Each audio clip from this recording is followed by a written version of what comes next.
All right, we're continuing with the same concept. I'm using the same balanced equation from last time. But this time I'm bringing in a different concept. And what I'm bringing in the concept is of limiting reagents. And what limiting reagents are materials that end the reaction. You could have some of one, some of the other. To use this general idea, before I talk about this, I'm going to give you a real-life example of limiting reagents. Okay? So if I have a package of hot dogs, so here's my package of hot dogs. The hot dogs generally come 10 dogs per pack, right? All right, and then you go out and you buy buns. And what do you find out about the buns? Well, you go get the buns, and they're green buns because they're made with chlorophyll. But you buy the pack of buns, and the pack of buns comes in a pack of 8. Okay, there you go. This is my representation of a pack of buns. Okay, so you get 8 buns for every pack of hot dog buns. Right. So if I want to make a frankfurter, which is a hot dog inside of a bun, what am I going to do? Okay, I'm going to take a hot dog and put it inside a bun. So I look at my delicious frankfurter down here at the end. So here's my equation, my hot dog equation. Okay, there's a representation, artist representation of hot dogs. Not very good. Okay, and put a little mustard on the top of it. You know, blue mustard. There you go. A little blue mustard and some relish. I actually have green. So here's some relish. Right. Hopefully I'm making you all hungry for hot dogs. So there you go. That's a frankfurter. So if I'm making these and I'm using hot dogs and buns, how many hot dogs am I going to actually use here? How many frankfurters can I make? Well, I'm limited by the fact I've only got 8 buns. I'm going to have 2 hot dogs left over. So I can only make, if I'm just using 1 hot dog for every bun, a maximum of 8 frankfurters.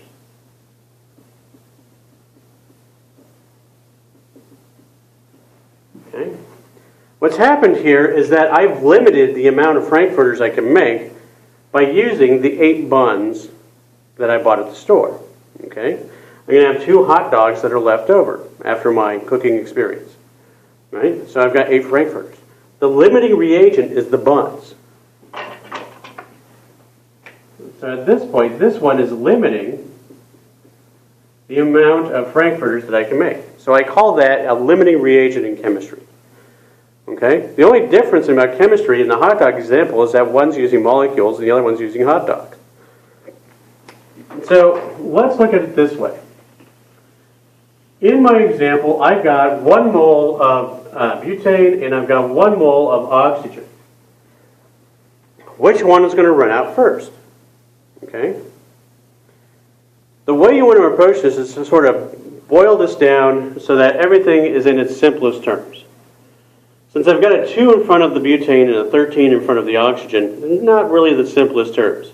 Generally what I like to do is I like to get down so one of them has a 1 and the other one has a 13, so you get a nice ratio between the 2. So if the ratio of this is 1, what's this one going to be? 6.5, good. Or 13 over 2, whichever way you want to look at it. Okay. So that's my ratio. So for every 1 molecule of butane that I'm using, I have to use 6.5 molecules of oxygen to combust it. It's really what we're kind of saying in this reaction. So the same thing goes on if I scale this up. If I scale it up, I get 1 mole of butane. So I'm going to have to use 6.5 moles of oxygen. So what that means is that for every one of these reactions, I'm burning through my oxygen a lot faster. Okay? The question now is how much butane is going to be left over once I burn through all of this? And how many moles of each one of these things am I going to be able to make? Okay? Let's first answer that last question. Yes, I just did say that. Okay, so how much of each am I going to make? So this is my limiting reagent, so I'm going to have excess of this left over because I'm using this to a 6.5 times faster than this one. So the amount of moles here is going to control the amount of moles that I get over here. Okay? So how much carbon dioxide am I going to generate? And you want to look at it this way. So if I've got 13, or let me put it this way, we've got 1 mole of oxygen. My ratio of moles of oxygen to carbon dioxide are going to be this. So for every 13 moles of oxygen, I'm going to have 8 moles of carbon dioxide. So I'm going to have a fractional amount of moles of carbon dioxide there. Okay? So if I figure that out, 8 divided by 13, I multiply it by 1, so whatever that value is, I'm going to get 0.615 moles of carbon dioxide generated. Okay? And what about for water? Okay, same type of thing, but instead I'm going to use water instead.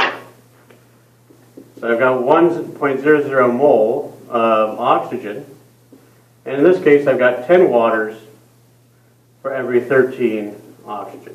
Okay? So that's going to be my ratio. How many moles of that guy am I going to make? Is it going to be more or less than carbon dioxide? Should be more, right? Okay?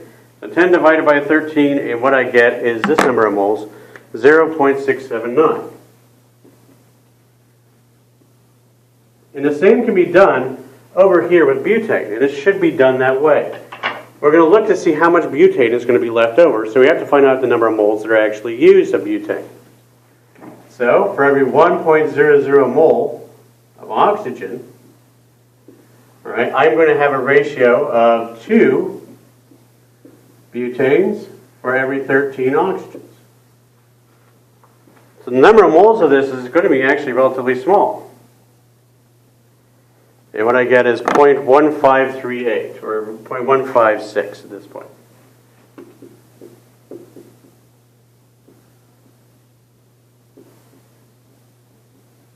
Okay? That means I'm going to have a certain amount left over. And what I'm going to have left over is 0.844 moles of butane unburned. Okay, so that means I'm going to have that amount unused. So I'm going to have excess butane in this case. Right? This is the amount that's actually used for the combustion. This is the amount that's going to be left over because I've run out of oxygen at that point. That means that oxygen is my limiting reagent. It limits how far this reaction can go. And it actually controls how much each one of the products we're going to get. Okay? So let me look at a couple more examples of this and we'll see what's going on. All right, now in this example, what I'm doing is I'm combining nitrous oxide with oxygen gas, okay, to get 2 NO2 molecules coming out, nitrogen dioxide is coming out of this thing, all right? So how am I going to start figuring out how much nitrous oxide or nitrogen dioxide is going to be made? What I have to do is I have to look at this and figure out which one of these is going to be the limiting reagent. And to find out the limiting reagent, what I'm going to need to do is look at the number of moles that are associated with both. Okay? So in this case, I take 14.007. You're like, where did I get that number? That's just nitrogen here. Plus oxygen, 16.00. That's oxygen. I combine them both, and what I get is a molecular weight of 30.007 grams for every mole of NO. Okay? That's easy enough there. Now I take this reaction, or I take this reagent, and I figure out the number of moles that I've got in this case. So, 0.886 grams.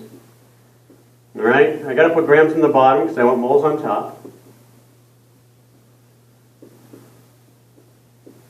And that's all NO. And I do the math associated with this, and what I get is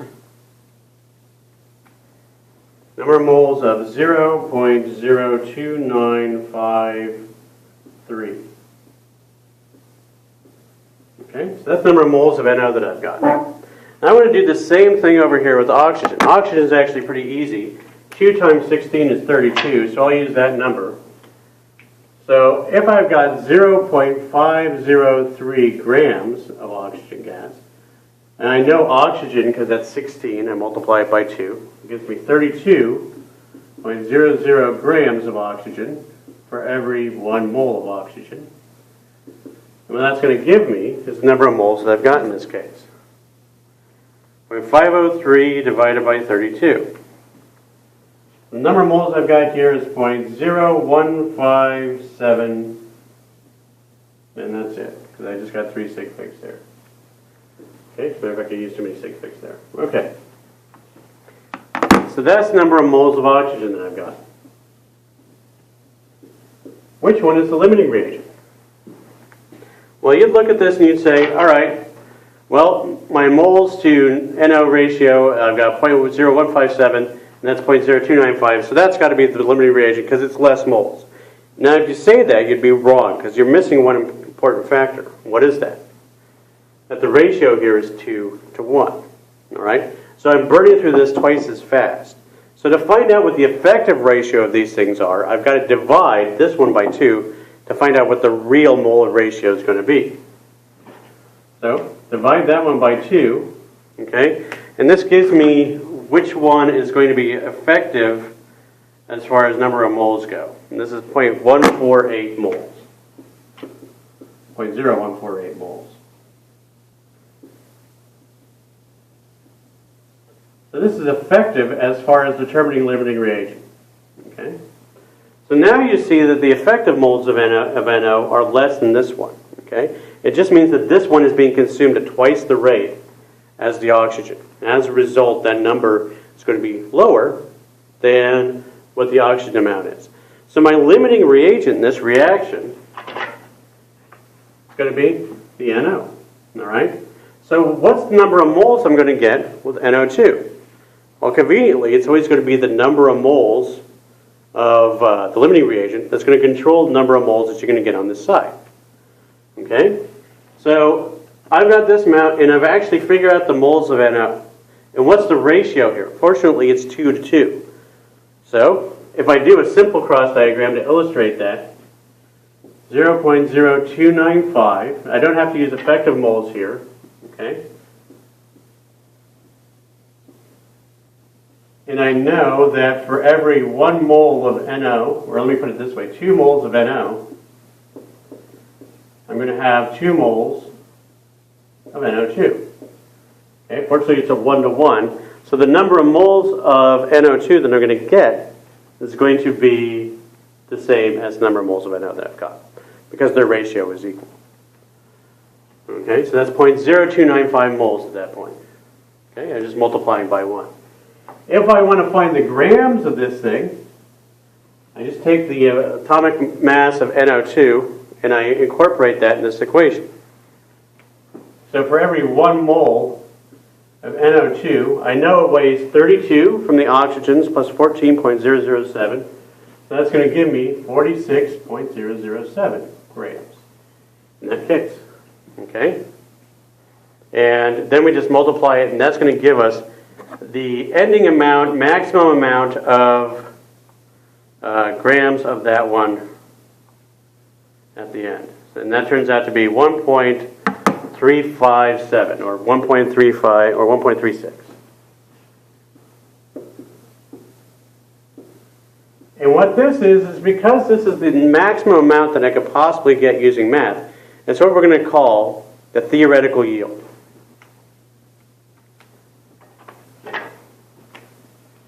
Okay, so this thing at this point is called, you going to be able to see that if I do that? No. Okay. This one is called theoretical yield.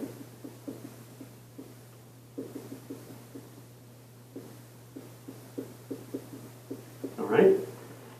This is important because whenever we do a reaction in the lab, we always want to know how much material we can generate, so we can determine what the yield of the reaction is going to be. If it's a good yield of a reaction, it's going to be a lot of material. It's going to be close to what this value is. If it's a terrible reaction, it's going to be much lower. We measure the success of reactions by using something called percent yield. Let me show you what that is. So percent yield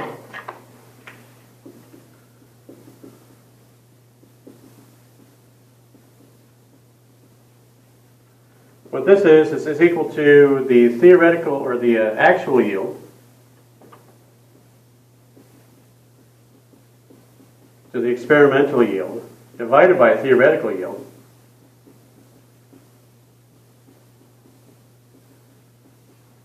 And then multiply it by 100%.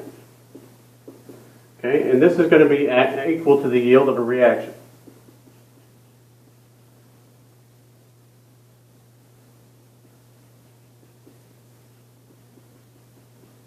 Okay? You should never get over 100% yield because we've got to conserve mass. If you get over 100% yield, odds are you've got some sort of solvent that's associated with it. Something like water is stuck in there, or some sort of organic solvent, whatever you're using in this reaction. It usually means it's not dry, or you have some other contaminant, or you've done something crazy. Like you weighed this on weighing paper, but you didn't actually take into account the weighing paper's mass. So you're incorporating the weighing paper's mass into your percent yield. So you get something that's over 100%. They don't think they're going to say, ha-ha, Nobel Prize for me, I created matter. No, you've done something goofy. Okay, we just don't randomly come in and convert energy into matter. If we did, it would get a lot colder in the lab. Yeah.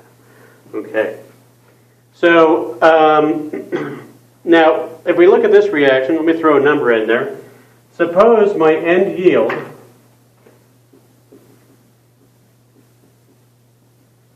in the reaction that I got up here is 1.05 grams. Okay? How am I going to find the percent yield there? Well, all I have to do is divide it by 1.36 grams and then multiply by 100. That's what happens to the units. The units disappear. And my percent yield at this point is going to be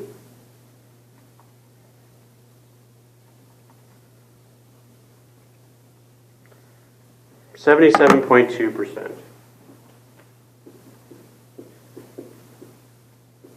Okay, and that's the yield of the reaction in that case, if I generated 1.05 grams of NO2. Okay, it's a little complicated, right? You have to practice these things to get good at them. So do all the problems associated with this chapter, okay?